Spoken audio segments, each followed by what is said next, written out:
It was almost midnight when my flight landed in a quiet European city I'd never been to before. The rain had been falling all day, and by the time I reached the taxi stand, the streets were empty, washed in reflections of orange light and wet pavement. I wasn't supposed to be here. My original hotel was overbooked, and the airline had booked me into a place I'd never heard of, the Marrowfield Hotel. It sounded nice, 4 stars on paper, but the driver's silence as soon as I said the name made my stomach twist. He didn't even glance at me in the mirror. He just nodded and muttered, "Marrowfield, you're staying there tonight." I said yes, and he didn't reply for the rest of the drive.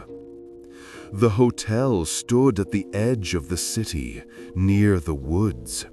It was tall and narrow, made of pale stone with gold-framed windows. Inside, it was quiet, too quiet. No music, no chatter, just the low hum of lights. At the reception, the man behind the desk looked half asleep. He was tall, thin, with silver hair slicked back, and eyes that never really met mine.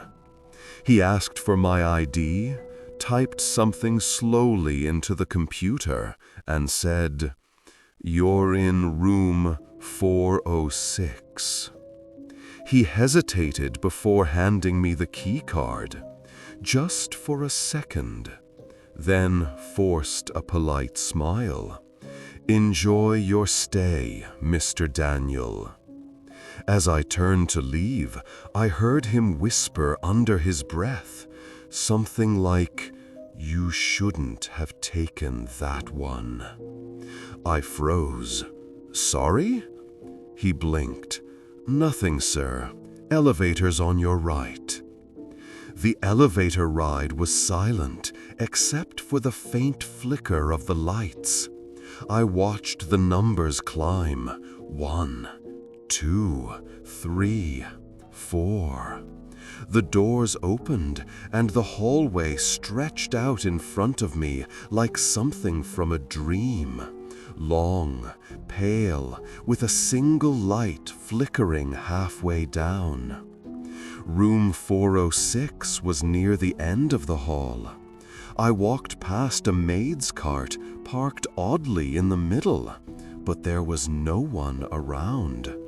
No sound, no other guests, just me.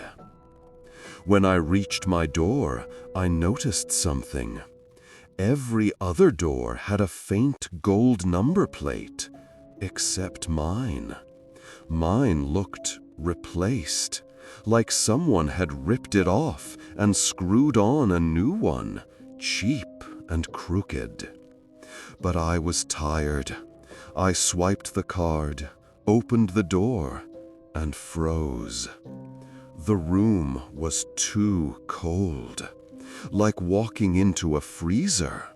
The window was shut, the heater on, yet my breath came out white. Everything looked normal, the bed, the table, the small TV, but the mirror above the desk caught my attention.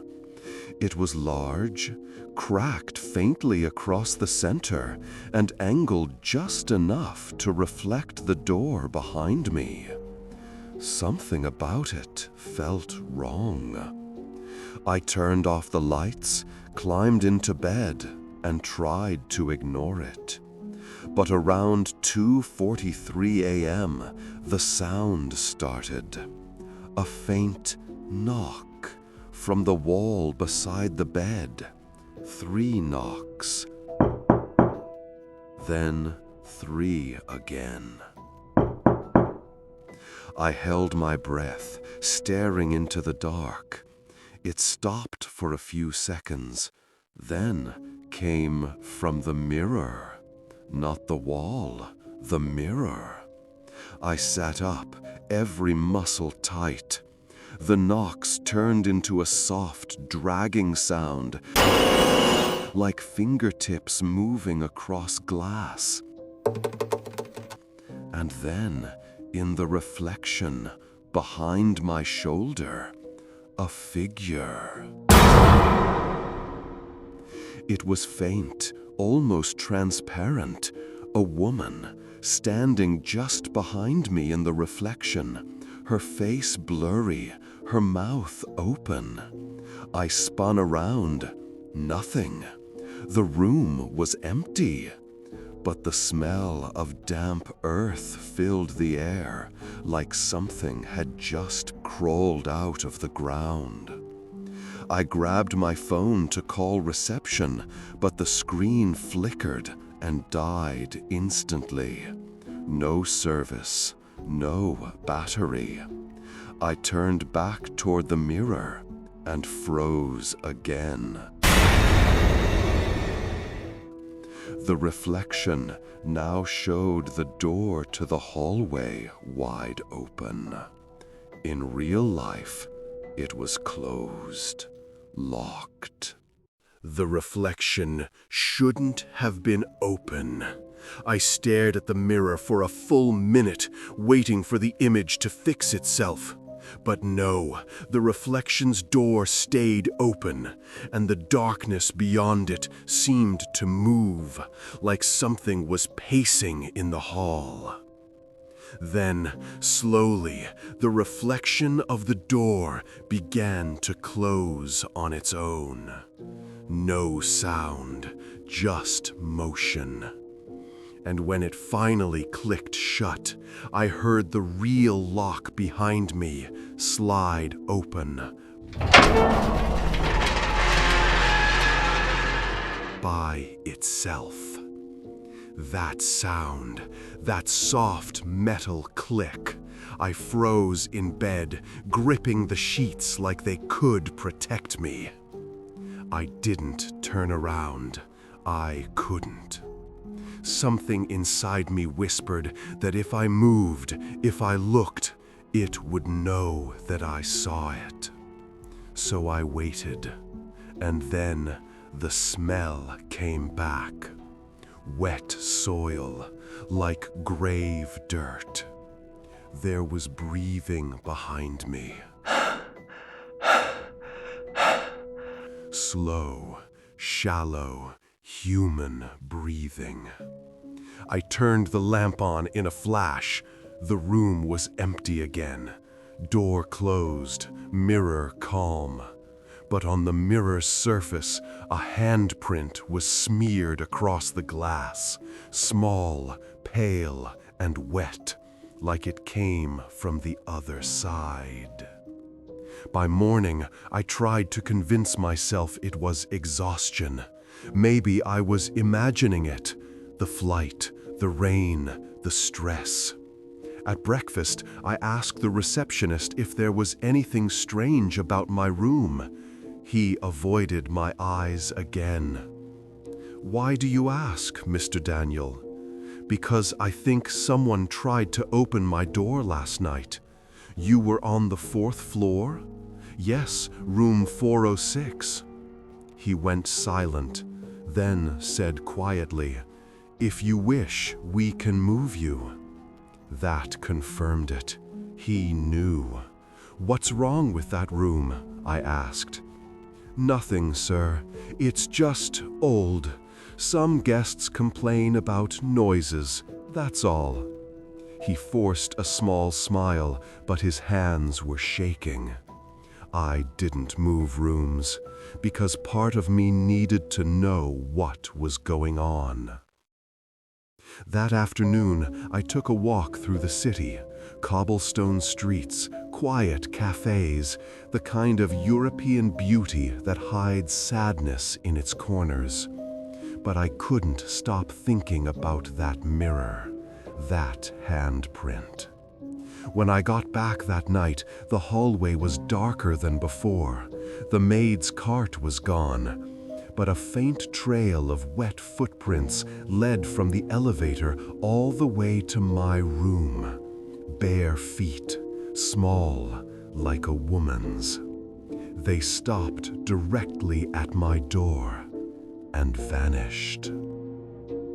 Inside, the room felt colder than ever. I checked the thermostat, maxed, heater on, but my breath still showed. The mirror was different now. Someone had wiped the surface clean, no handprint, but written faintly across the bottom, almost invisible unless the light hit it right, were words. "Don't sleep here again." That night, I left the lamp on. 2:41 a.m., the knocking returned, but not from the mirror this time. It came from inside the wall behind the bed, a slow, hollow rhythm, like someone trapped, knocking to be let out. I pressed my ear to the wall. The sound stopped instantly. Then a whisper.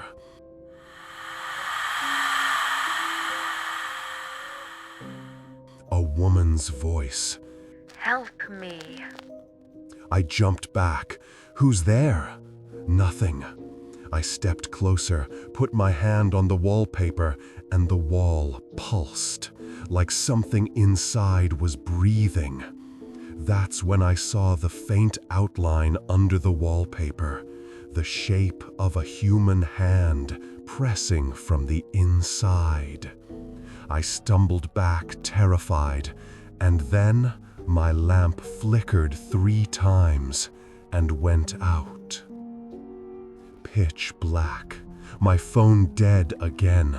Only the red standby light from the TV glowed in the dark, until I noticed something horrifying. In its reflection on the screen, I could see someone sitting in the chair by the window, a figure still watching me. I grabbed my flashlight and pointed it there. Nothing. The chair was empty. But in the reflection of the window now, the figure was standing behind me.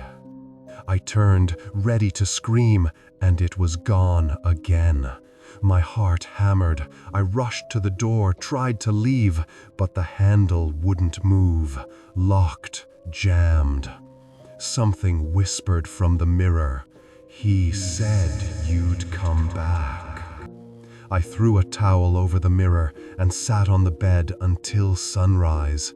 I didn't sleep, not 1 second. Morning came. The sun made the room look normal again. Too normal, like nothing had happened. I went downstairs, demanded to speak to the manager. He came out, same pale man as the night before. When I told him what happened, he sighed deeply. "You should have never accepted that room." "Then why give it to me?" "Because we can't remove it from the system. It reappears every time we delete it. 406. Always 406. I stared at him. "What do you mean?" He hesitated. Then, quietly, "There is no 4th floor." For a second, I thought I misheard him. What? This building was renovated decades ago. The 4th floor was sealed. We only have 3 guest floors now, but sometimes the elevator stops there anyway. He rubbed his temples. People who enter that floor never stay long. I ran back to the elevator, slammed the button, 4 lit up. The doors opened to the same hallway. I stepped inside. The air smelled like rot and rain. All the doors were open now, all except mine, 406. From the end of the hall, a woman's voice whispered again, faint but close. He's still in the walls. I pushed open my door. Inside, everything looked the same, except the mirror was gone. In its place was a small bricked-up wall with moisture dripping through the cracks. Then I noticed the wallpaper near the bed was peeling again. I pulled it back, and what I saw made my stomach turn.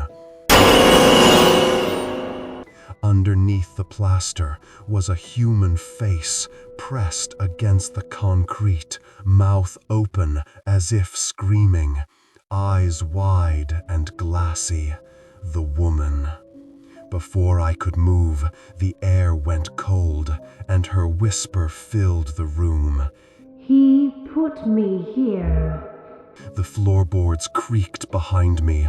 Slow steps. I turned and saw the receptionist standing in the doorway, face expressionless. "You shouldn't have come back up here," he said quietly.